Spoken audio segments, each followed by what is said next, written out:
Hello and welcome to the special weekly show called Diaspora Diamonds, which is our salute to our 32 million strong Indian diaspora present in over 200 countries worldwide. I'm Gautam Roy. The show launched the same day, same time earlier this year, around the time the 17th Pravasi Bharatiya convention was held in Madhya Pradesh's Indore city. PBD provides a platform for the overseas Indian community to engage with the government and people of India and share their experiences and insights. It also helps strengthen ties between India and global Indian diaspora and to recognize the achievements and contributions of Indians living abroad. The Pravasi Bharatiya Samman Awards are an integral part of the biennial event and are conferred by the President of India upon members of the Indian diaspora who've made exceptional contribution in their chosen fields and have acted as India's ambassadors in foreign lands. Our guest this week is one such awardee this year. Sanjaykumar Shivabhai Patel, recipient Pravasi Bharatiya Samman Award and Chairman, Indian Association of South Sudan. Welcome to Diaspora Diamond, Sanjay Bhai. First of all, congratulations for the award, though it's a little late in the day. But what were your first thoughts when you heard that you're getting the highest honor that the Indian government can give to an Indian living abroad, which in your case is South Sudan? Namaskar Gautamji, thank you very much for inviting me in Diamond Diaspora. It's an unbelievable feeling when the government, the Indian diaspora, they call me the Embassy of India. Your name is came out for the Pravasi Bharatiya Divas. So I'm very glad. I cannot explain myself. They recognize me as in South Sudan. That's what is very important thing. Definitely. Now, you moved to South Sudan in 2006. How did that move come about? Was it for a job or to set up a business? Because you have a business now. And how come you decided to settle down there in that country where people have a very different perception of Sudan and South Sudan? Yes. Actually, we are a family business. We are an East Africa business. So we are moved from Nairobi. I moved from Nairobi to here when they signed the CPA agreement in November. So in January, I came to visit and we started our own business here. First of all, we started with our water factory and then we come to Jitmart chain supermarkets. In one by one, we abroad. Right now, we have 5 chain supermarkets.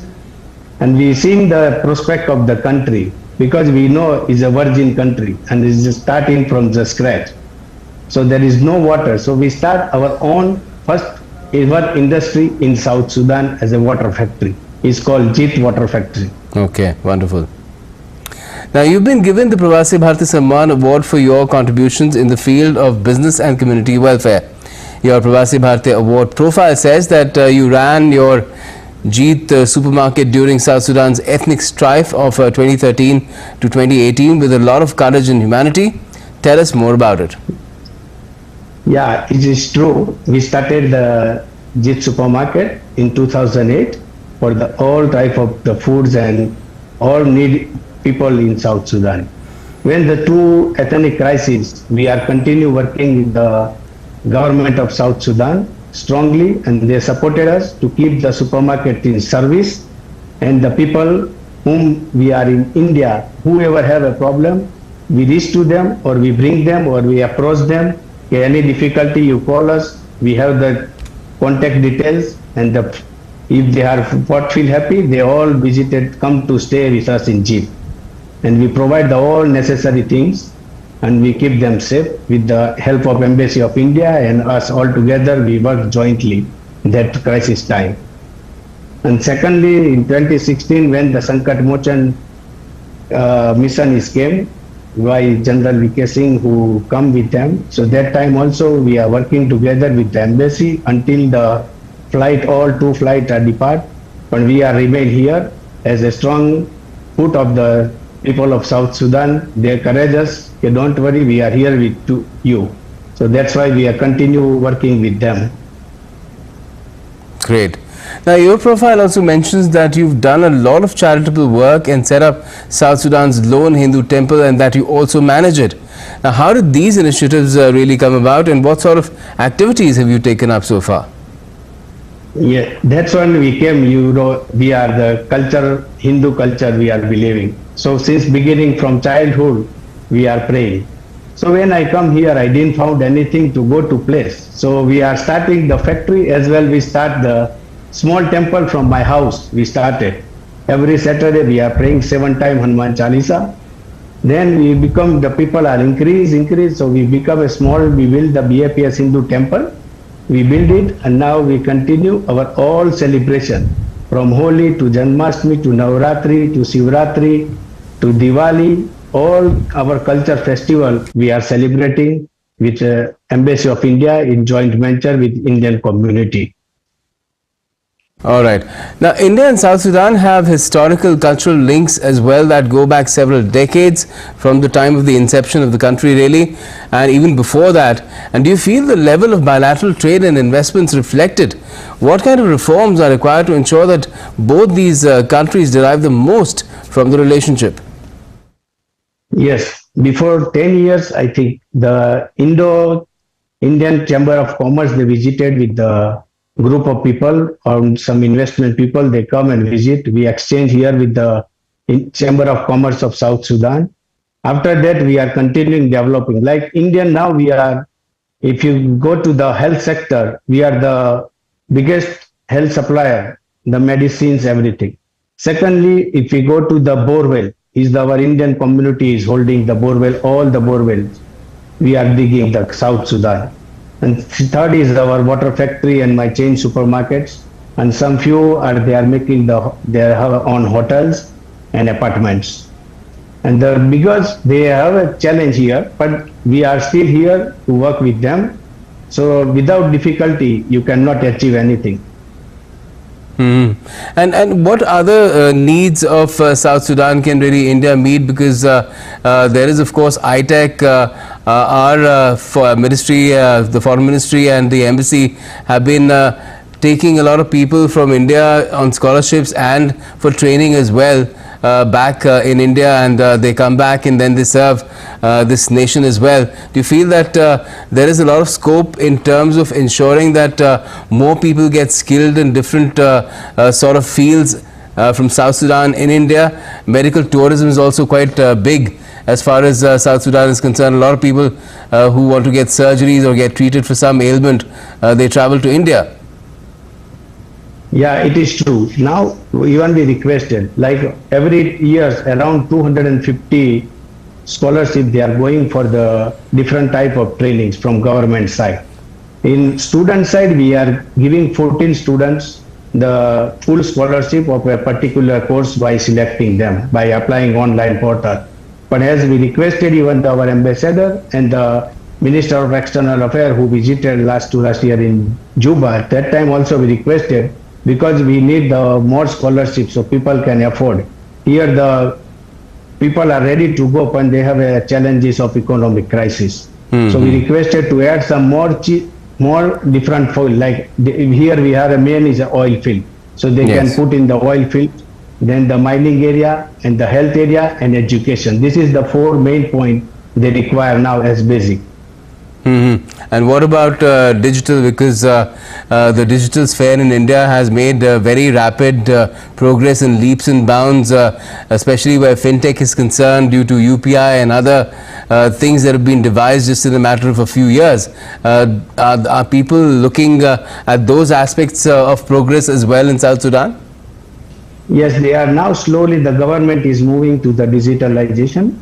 They are step by step. Like right now, the National Revenue Authority, since last year, they made the all digital payments, online portal. Same way, the residence permit or work permit, now e-visa they introduced. Everything you apply like online. So slowly they are adopting the spatial. But the UPI and that still we have to wait for it, because only right now people who are using is the Visa card they are using, just recently started. And still we need that infrastructure and the training where people can match those things. Yes, because UPI is becoming operative in other countries as well. So I'm sure if South Sudan joins the list, it will be great for all the Indians who are there and people who visit India as well from South Sudan. Now, for all these reasons, you know, with this context, how is India itself viewed by those in South Sudan? It's the 5th largest economy in the world now and also a worldwide digital showcase, which is what we talked about. Now, is it seen as a rising global power, which is also the voice of the global south, as it's attempting to be while hosting the G20 summit this year? No, the South Sudan is ready for the investment talk or any bilateral relation.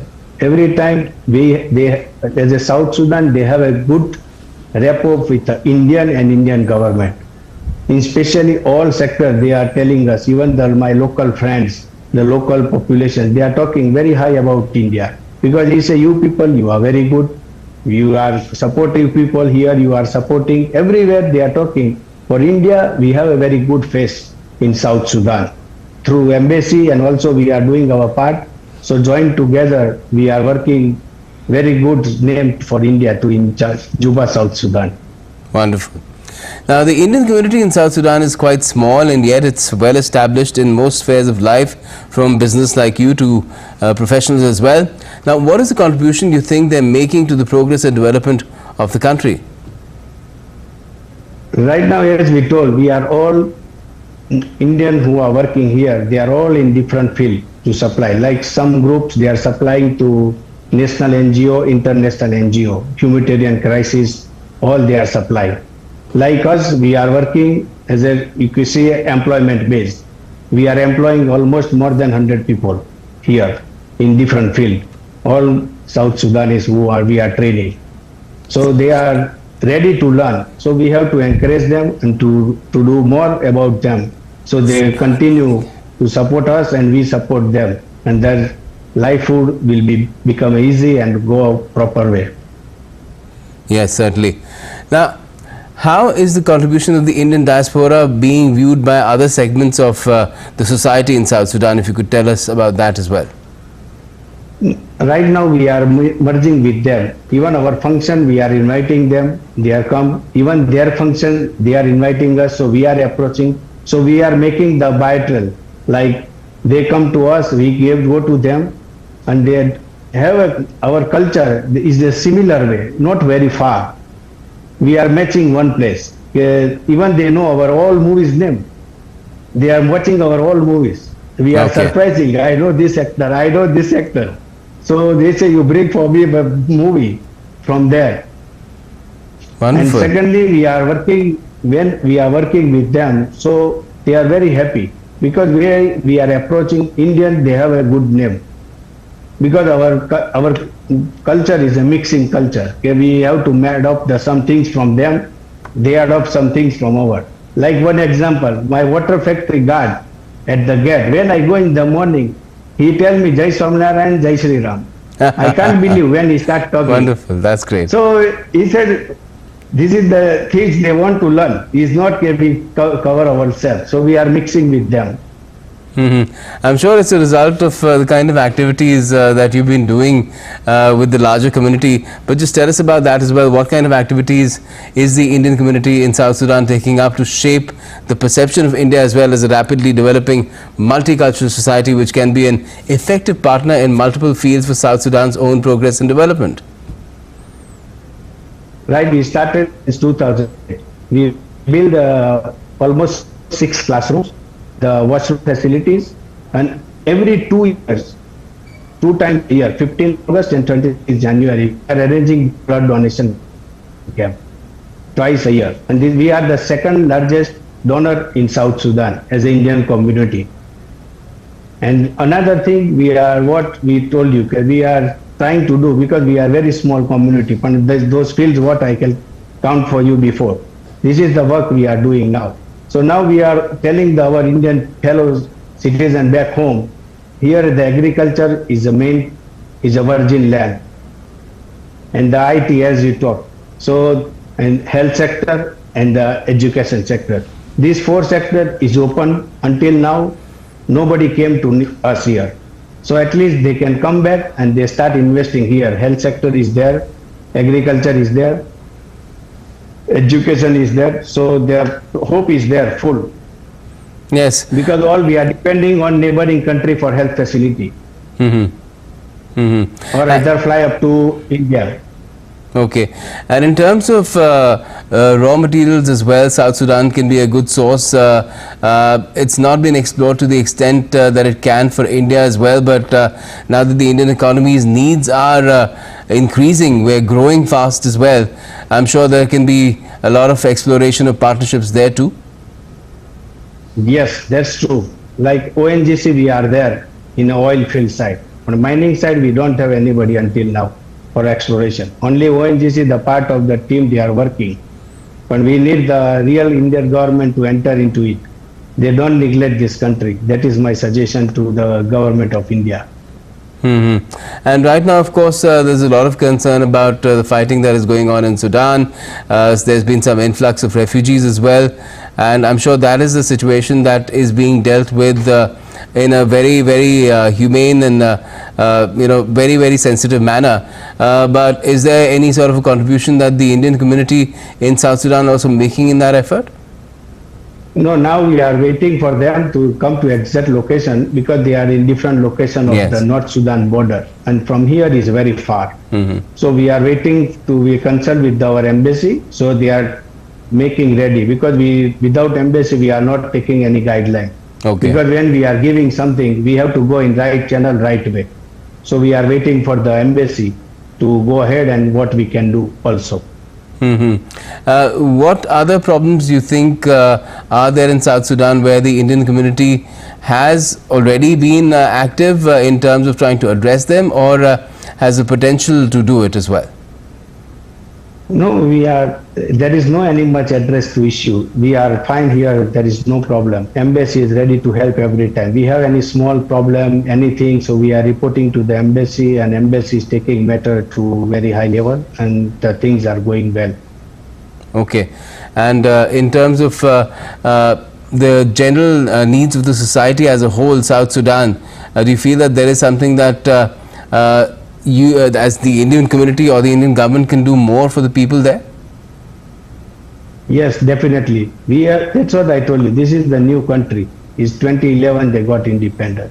There is lot of to do, all the state. I am sitting in Juba, and there is a 10 state. There is infrastructure. We can go to the solar infrastructure, power distribution, water supply. There is a lot of mass opportunities there, each and every state. So the government has to look the big giants to come in and put our more footprint to Juba, South Sudan. And in terms of people-to-people contact, are there enough flights? Because there isn't a lot of travel that is happening between India and South Sudan. I'm sure there's not much direct that is taking place. Yes, that one we discussed with the ambassador of India here, Juba. We told them Air India at least twice a week to start the flight. That time is the government. Now one is yes. I don't know. Now it's a private company. It's being run by the Tatas right now. We have the almost every day we have the flight by Ethiopian Airline, Kenya Airways, and Fly Dubai thrice a week. So we have the connection, but we have to go through it. Either Addis or Nairobi or Dubai, then lead to Delhi or Bombay. So that address also we discussed with the ambassador, and we made the approach. Wonderful. Okay, now before we let you go, tell us about the experience of attending the Pravasi Bharatiya convention in Indore. I'm sure you must also be coming to India every now and then.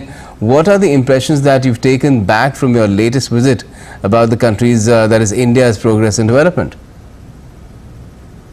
It's a very good experience. I visited with my wife also, she joined me. So we have got every detail from airport to airport. I can't believe the protocol, where they handle, where they treat us, where they take you to the convention center every day, what is the protocol, where to go, what to do. So they are very well managed, the things. And we are very happy. The way I see the Indore cleanest city, almost how many years they are getting the award. We roam around, I am wonder where the Indore is developed, and then particularly Mahakal, the premises where we visited, and the Chappan Street for the food at the night. So unbelievable experience there, and we are very happy. Great. Now finally, what do you think this honor that you and a select few others have earned this year. The highest that Indian government can give to Indians living abroad would mean to the larger Indian diaspora worldwide. Even in Juba, everybody has to, now I become to know what is the Pravasi Bharatiya Divas. Because before even I know it's a Pravasi Bharatiya, but what to do, how to get, we don't know. We are doing our culture part and what our parts. And suddenly this thing came out. So now everybody is thinking how to. So many people, they contacted me. How you apply, what to do, how to do. So I guide them also and they are doing. But this is my lifetime, I am saying my lifetime achievement. What I come South Sudan, this is my previous gift from Government of India. And I am thankful to them and also Embassy of India in Juba, South Sudan. Great. Thank you. Thank you so much for joining us and talking about it. Once again, congratulations for the award. May you keep doing all the good work that made you deserving of the award, and keep making India proud. Keep India's flag flying higher there in South Sudan as well. Thank you so much for joining us today. That was good. That's all we have for the moment in this edition of Diaspora Diamonds. Do keep watching DD India for all the latest updates.